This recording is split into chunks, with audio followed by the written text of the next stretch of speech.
You live updates on what's happening with this weather. Once again, I'm Fox 26 meteorologist Ramisha Shade. Let's get you back to your regular programming.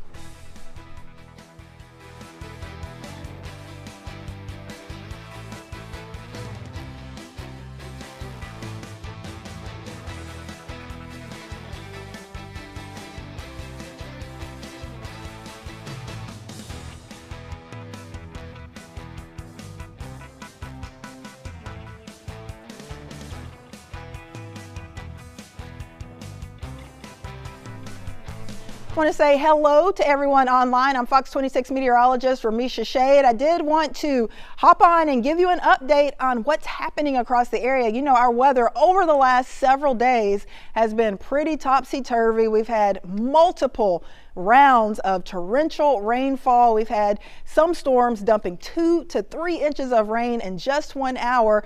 And we were hoping we would get a break for some of you this afternoon. But as we've been mentioning, we knew there was the potential for more of these showers and storms popping up, and that's exactly what we have happening.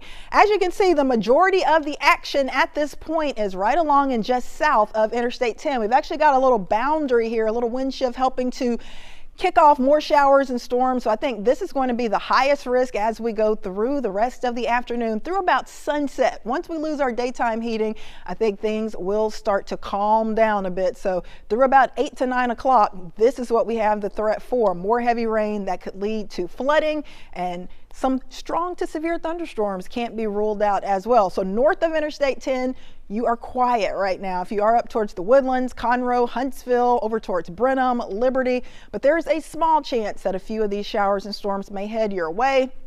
But as I mentioned, most of the action is down to the south of Interstate 10 at this point. So I want to talk about our severe thunderstorm warning that we have until 3:45. Time right now is 3:40 p.m. So this will be in effect for about 5 more minutes. And this clips the southeastern portions of Harris County, and it does include a big chunk of Galveston County. So definitely there is the potential for some wind gusts near 60 miles per hour. There could be some hail up to quarter size, but more importantly, we're talking about very heavy rain in this cell that is just moving very slow. It's nearly stationary, so it's just been sitting over some of the same areas, including Bay Cliff, Dickinson, over towards League City, getting close to you in Seabrook, Santa Fe, Hitchcock, all getting some very heavy rainfall. And you can see the lightning strikes as well, quite a bit of lightning with this. So this is certainly not the time you want to be outside hopping in the pool.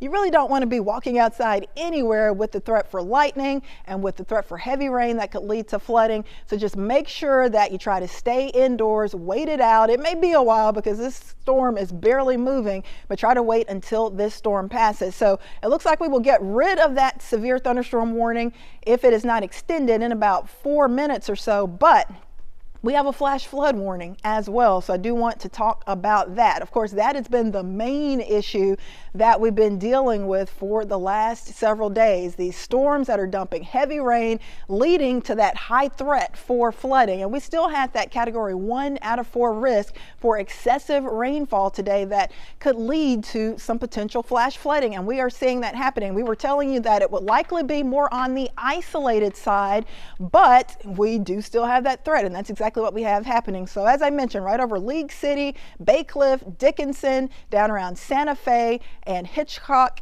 and Texas City as well, we do have that potential for more flooding with this heavy thunderstorm sitting right over you. So we do have that flash flood warning for much of Galveston County that continues until 4:15 p.m. What do you need to do if you are out in this and you encounter those flood waters? Well, you don't know what's happening underneath that water. You certainly don't want to try to walk through it or drive through it because you don't know how deep the water is. You don't know how fast it's flowing. It could quickly sweep your car away or sweep you away. You don't even know if the road is intact underneath the flood water. So it's just not a good idea. Always turn around, don't drown, try to find an alternate route. So if you live in any of those areas, just try to stay indoors, wait it out.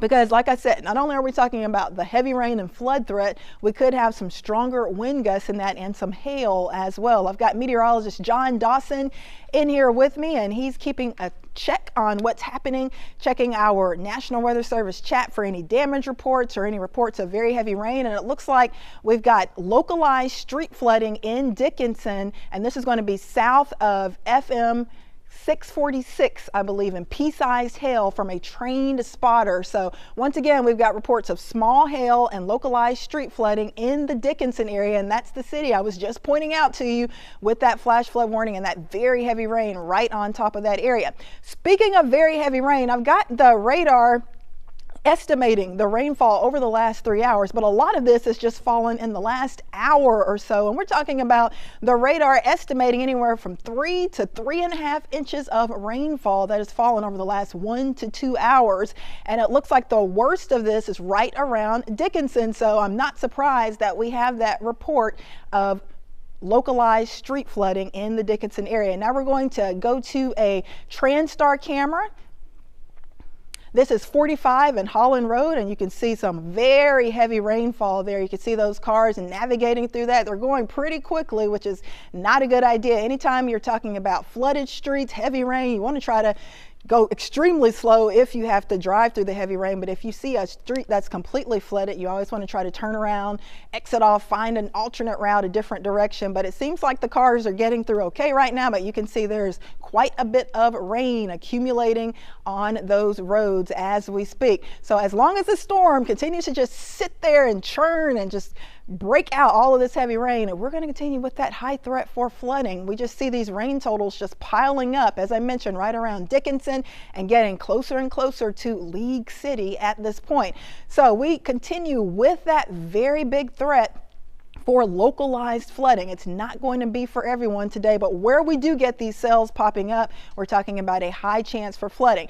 It's not just what's happening today, but it's what's been happening for the last several days. Some of you have already picked up 6, 7, 8, 9, 10 inches of rain over the last week, and the ground really just can't handle much more of this rainfall. So a wider view of our Fox Rad radar will show you that we do have more showers and storms popping up. We've got one west of Sealy, just south of Eagle Lake, another over towards the Needville area. Wharton, you're getting some very heavy rain right now. At this point, no flood advisories for those locations just yet, and no flash flood warnings, no severe thunderstorm warnings. But we have a very warm, steamy, soupy atmosphere out there that's pretty unstable, so it's not going to take much with the heating of the day and with all of that moisture out there and with that weak boundary and an upper low that we've got back to our west to get these showers and storms going. There's not really a whole lot to make them move very quickly, so we've got very weak steering currents, so the flow, the track of these storms will be pretty slow. So that means a higher threat for flooding as we go through the next couple of hours. Notice that just about all of the action is situated south of Interstate 10. So that is the area that will have the highest risk for the heavy rain and the flood threat and an isolated severe storm. We technically are not in that risk for severe thunderstorms, but we are in that general thunderstorm risk area, and we can't rule out maybe 1 or 2 of these storms pulsing up and briefly becoming severe. The good news for that severe thunderstorm warning that I mentioned is that it was allowed to expire. That storm is weakened below severe level, so it was not extended. So that is good news. But we've still got the flash flood warning for Galveston County until 4:15. So make sure that you stay weather aware. Of course, you can check in with our newscast. We'll be on at 5 p.m., 6 p.m., and of course again at 9 p.m. and 10 p.m. And we'll have, of course, the latest on everything happening with your weather. Just keep it here. Once again, I'm Fox 26 meteorologist Ramisha Shade. Stay safe out there and enjoy the rest of your afternoon.